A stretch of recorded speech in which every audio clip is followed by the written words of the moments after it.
Hey guys, welcome to Mouni media. நம்ம இன்னைக்கு இந்த வீடியோவில் யாரை பற்றி பார்க்க போகிறோம் அப்படின்னா, நம்ம மக்களால் செல்லமாக தொடை அழகி அப்படின்னு அழைக்கக்கூடிய நம்ம ரம்பா அவர்களை தான் இன்னைக்கு இந்த வீடியோவில் பார்க்க போகிறோம். இவங்களோட உண்மையான பேர் என்ன அப்படின்னு பார்த்தீங்கன்னா விஜயலட்சுமி அப்படிங்கிறது தான். இவங்க பிறந்து வளர்ந்தது எல்லாமே பார்த்தீங்கன்னா விஜயவாடா, ஆந்திர பிரதேஷில் ஒரு தெலுங்கு ஃபேமிலியில் தான் பிறந்து வளர்ந்துருக்காங்க. ஸோ இவங்க விஜயவாடாவில் தன்னோட ஸ்கூல் படிச்சுட்டு இருந்த டைமில் பார்த்தீங்கன்னா 7th ஸ்டாண்டர்டில் ஒரு ஆனுவல் ஃபங்க்ஷனில் அம்மாவாரு அப்படிங்கிற ஒரு கேரக்டரில் ஆக்ட் பண்ணியிருக்காங்க. அந்த ஆனுவல் டே காம்படிஷனில் வந்து பார்த்திங்கன்னா டைரக்டர் ஹரிஹரன் அப்படிங்கிறவர் அட்டன் பண்ணியிருக்காரு. ஸோ ரம்பா அவர்களோட பர்ஃபார்மன்ஸ் வந்து அவருக்கு ரொம்பவே பிடிச்சி போகுது. அதனால் அவங்க கூட வந்து பார்த்திங்கன்னா இவர் காண்டாக்ட்லேயே இருந்திருக்காரு. ஸோ இந்த டேரக்டர் வந்து பார்த்திங்கன்னா அவங்க கூட கண்டினியூவாக காண்டாக்ட்லேயே இருந்து அவங்க வளர்ந்ததுக்கு அப்புறமா மலையாளமில் அவர் டைரக்ட் பண்ண ஒரு மூவியில் இவங்கள அறிமுகப்படுத்துகிறாரு. அதுதான் வந்து பார்த்திங்கன்னா 1992 வெளிவந்த சர்க்கம் அப்படிங்கிற படம். இந்த படத்தில் வந்து பார்த்திங்கன்னா வினீத் அப்படிங்கிறவர் இவங்க கூட சேர்ந்து நடிச்சிருக்காங்க. அது மட்டும் இல்லாமல் இந்த படம் வந்து பார்த்திங்கன்னா பெரிய அளவில் ஒரு வெற்றி பெற்ற படமாக அமைஞ்சிருக்கு. அண்ட் இந்த படத்தில் வந்து பார்த்திங்கன்னா இவங்களோட நேமை அம்ருதா அப்படின்னு சொல்லிட்டு சேஞ்ச் பண்ணியிருக்காங்க. இந்த மூவியில் இவங்களோட பர்ஃபார்மன்ஸை பார்த்துட்டு தெலுங்கு டேரக்டரான EVV சத்யநாராயணன் அப்படிங்கிறவங்க இவங்களோட மூவியில் கமிட் பண்ணுறாங்க. அது என்ன மூவி அப்படின்னு பார்த்தீங்கன்னா 1992 வெளிவந்த ஒக்கட்டி அடக்கு அப்படிங்கிற ஒரு படம். இந்த படத்துலேருந்து தான் வந்து பார்த்திங்கன்னா இவங்களோட நேமை ரம்பா அப்படின்னு சொல்லிட்டு சேஞ்ச் பண்ணுறாங்க. அண்ட் இந்த படமுமே பார்த்திங்கன்னா பெரிய அளவில் ஒரு வெற்றி பெற்ற படமாக அமையுது. அண்ட் அந்த படத்துலேருந்து பார்த்திங்கன்னா 90s இவங்களோட கெரியர் வேறு லெவலில் ஒரு உயரத்தை அடையுது. அது மட்டும் இல்லாமல் நம்ம ரம்பா அவர்களுக்கு வந்து பார்த்திங்கன்னா கண்டினியூவாக கிளாமரஸ் ரோல் நடிக்கிற மாதிரியான ஆஃபர்ஸ் தான் நிறையவே வந்திருக்கு. ஸோ இதுக்கப்புறம் நம்ம இந்தியன் சினிமாவில் வந்து பார்த்திங்கன்னா இவங்க 1990 2000 ஆண்டு வரைக்கும் 2 தலைமுறைகளை கடந்து வந்திருக்காங்க. அண்ட் அந்த வருஷங்களில் பார்த்திங்கன்னா இவங்க 100க்கும் அதிகமான படங்களில் நடிச்சிருக்காங்க. அண்ட் இவங்க வந்து பார்த்திங்கன்னா தமிழ், தெலுங்கு, ஹிந்தி, மலையாளம், கன்னடா, பெங்காலி, போஜ்பூரி இது மாதிரி நிறைய லாங்குவேஜ்லேயும் நடிச்சிருக்காங்க. அண்ட் அது மட்டும் இல்லாமல் இவங்க நடித்த இத்தனை படங்கள்லையுமே பார்த்திங்கன்னா ஒரு சக்ஸஸ்ஃபுல்லான ஹீரோயினாக தான் வலம் வந்திருக்காங்க. ஸோ இவங்க தமிழில் அறிமுகமான முதல் படம் எது அப்படின்னு பார்த்தீங்கன்னா 1993 நம்ம பிரபு அவர்களோட நடிப்பில் வெளிவந்த உழவன் அப்படிங்கிற படம் தான். இந்த படத்தில் தான் இவங்க அறிமுகமாகியிருப்பாங்க. ஆனால் இந்த படத்தில் லீட் ரோலில் வந்து பார்த்திங்கன்னா நம்ம பானுப்பிரியா அவர்கள் பண்ணியிருப்பாங்க. அண்ட் இவங்க ஃபஸ்ட்டு ஹீரோயின் ஆக்ட் பண்ண படம் எது அப்படின்னு பார்த்தீங்கன்னா 1996 நம்ம சுந்தர்சி அவர்களோட டைரக்ஷனில் ஒரு படம் வெளிவருது. இந்த படம் வந்து பார்த்திங்கன்னா ஒரு ரொமான்டிக் காமெடி மூவி. அண்ட் இந்த படத்தில் வந்து பார்த்திங்கன்னா கார்த்திக் அவர்கள் ஹீரோவாக பண்ணியிருப்பாரு.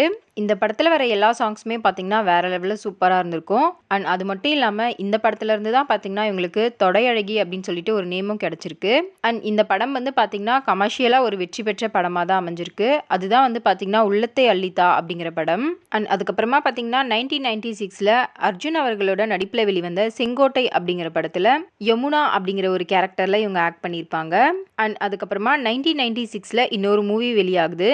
இந்த படம் தான் வந்து பார்த்திங்கன்னா பட்டி தொட்டியெல்லாம் இவங்களை பிரபலப்படுத்துச்சு அப்படின்னே சொல்லலாம். அந்த மாதிரி இவங்க வந்து பார்த்திங்கன்னா இந்த படத்துல இருந்து ரொம்பவே ஃபேமஸ் ஆக்கிட்டாங்க. அண்ட் இந்த மூவியில் வந்து பார்த்திங்கன்னா லிவிங்ஸ்டன் ஹீரோவை ஆக்ட் பண்ணியிருப்பாரு. அது மட்டும் இல்லாமல் லிவிங்ஸ்டன் அவர்கள் பார்த்திங்கன்னா இந்த மூவியோட ஸ்டோரியை ரைட் பண்ணியிருக்காரு அண்ட் ஸ்க்ரீன் பிளேவும் பண்ணியிருக்காரு.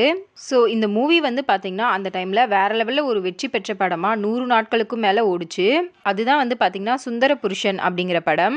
அண்ட் அதுக்கப்புறமா 1997 பார்த்திங்கன்னா நம்ம கேப்டன் விஜயகாந்த் அவர்களோட நடிப்பில் வெளிவந்த தர்ம சக்கரம் அப்படிங்கிற படத்தில் விஜயலட்சுமி அப்படிங்கிற ஒரு கேரக்டரில் இவங்க ஆக்ட் பண்ணியிருக்காங்க.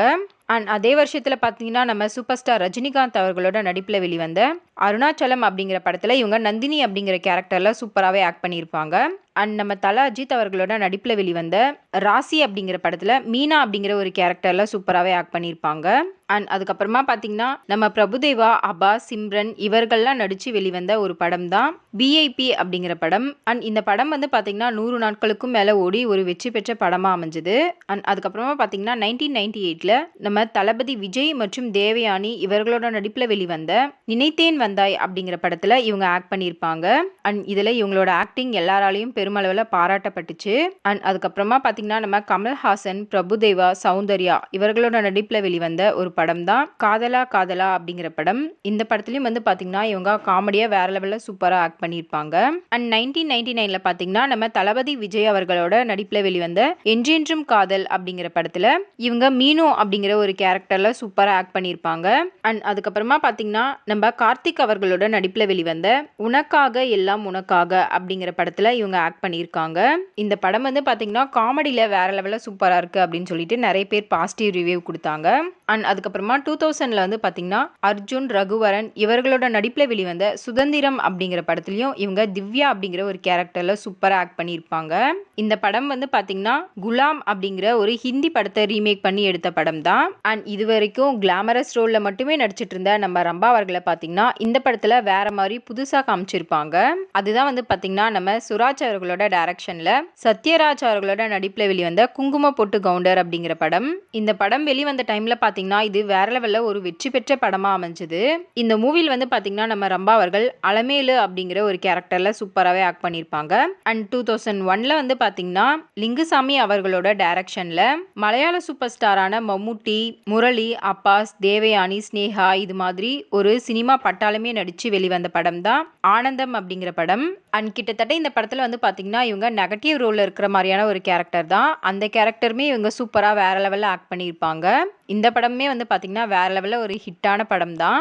அண்ட் அதுக்கப்புறமா 2003ல வந்து பார்த்தீங்கன்னா சுராஜ் அவர்களோட டைரக்ஷனில் சத்யராஜ் அவர்கள் நடித்து வெளியே வந்த படம் தான் மிலிட்டரி அப்படிங்கிற படம். இந்த படம் வந்து பார்த்தீங்கன்னா மலையாள படமான ஹிட்லர் அப்படிங்கிற படத்தை ரீமேக் பண்ணி எடுத்திருக்காங்க. இந்த படம் வந்து பார்த்தீங்கன்னா ஒரு மிக்ஸ்டான ரிவ்யூ வாங்கி பாக்ஸ் ஆஃபீஸ் ஃபெயிலான ஒரு படமாக தான் அமைஞ்சது. அண்ட் அதே வருஷத்தில் பார்த்தீங்கன்னா நம்ம பிரபு அவர்களோட நடிப்பில் வெளிவந்த பந்தா பரமசிவம் அப்படிங்கிற படத்தில் இவங்க மஞ்சு அப்படிங்கிற ஒரு கேரக்டரில் சூப்பராகவே ஆக்ட் பண்ணியிருப்பாங்க. அண்ட் லாஸ்ட்டாக இவங்க நடித்த படம் எதுன்னு பார்த்தீங்கன்னா 2010ல வெளியான பெண் சிங்கம் அப்படிங்கிற படத்தில் மைதிலி அப்படிங்கிற ஒரு கேரக்டரில் இவங்க ஆக்ட் பண்ணியிருப்பாங்க. நம்ம ரம்பா அவர்கள் வந்து பார்த்தீங்கன்னா ஒரு ஆக்ட்ரஸ் மட்டும் கிடையாது, இவங்க ஒரு ப்ரொடியூசராகவும் இருந்திருக்காங்க. நம்ம தமிழ் சினிமாவில் வந்து பார்த்தீங்கன்னா ரம்பா, ஜோதிகா, லைலா இவங்க 3 பேர் மட்டும் சேர்ந்து ஒரு மூவில ஆக்ட் பண்ணியிருக்காங்க. அண்ட் எனக்கு தெரிஞ்சு தமிழ்ல இதுதான் வந்து பாத்தீங்கன்னா ஹீரோ இல்லாம வந்த ஒரு முதல் படம் அப்படின்னு நினைக்கிறேன். அண்ட் இந்த படம் வந்து பாத்தீங்கன்னா அமெரிக்கன் மூவியான சார்லஸ் ஏஞ்சல்ஸ் அப்படிங்கிற ஒரு மூவியை ரீமேக் பண்ணி எடுத்த படம் தான். அண்ட் இந்த மூவியோட டைரக்டர் யாருன்னு பாத்தீங்கன்னா பரமேஸ்வரன் அப்படிங்கிறவங்க தான். இந்த படத்தை ப்ரொடியூஸ் பண்றது யாருன்னு பாத்தீங்கன்னா நம்ம ரம்பா அவர்களோட அண்ணாவான ஸ்ரீனிவாஸ் அப்படிங்கிறவர் தான். இந்த படத்துல வந்து பாத்தீங்கன்னா இவங்க மட்டும் இல்லாம ஹிந்தி ஆக்டரான கோவிந்தா அப்படிங்கிறவரும் லீட் ரோல் ஆக்ட் பண்ணியிருப்பாரு.